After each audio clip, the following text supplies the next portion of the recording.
সেদিন চলে গিয়েছিলাম নন্দনে আর বন্দার ঘাড় ভেঙে খেতে। কি জিনিস?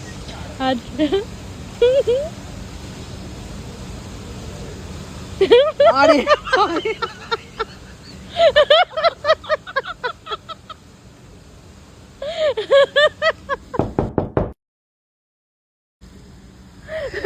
এটা তো সেরা হয়েছে ভাই।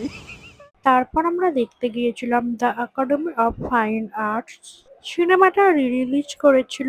আমাকে যদি কেউ রিভিউ জিজ্ঞেস করে আমি বলবো দেখে এসো। রাহুলকে কিন্তু খুব মিস করছিলাম। তারপর রাহুল বাদ দিয়ে একে একে সব কলা কুশলীরা মঞ্চে আসতে থাকলো।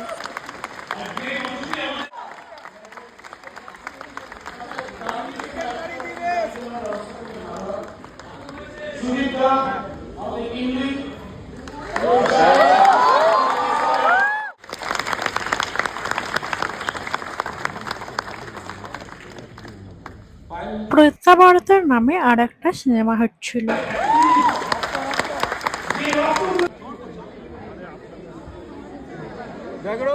তারপর বদ্দার পকেট মেরে খাওয়ার জন্য চলে এলাম তান্ডুর হাউস। খাওয়াচ্ছে আজকে তোমার জন্মদিনের ট্রিট।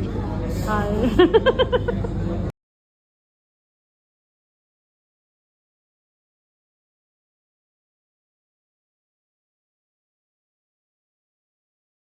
তাহলে বন্ধুরা তোমরা যদি এরকম উদ্ভট গিফট আইডিয়া চাও তাহলে আমার সাথে যোগাযোগ করতে পারো। যাই হোক তারপর আমরা চলে এলাম বাড়ি। তোমাদের যদি এরকম ভিডিও ভালো লেগে থাকে তাহলে লাইক আর কমেন্ট করে দিও।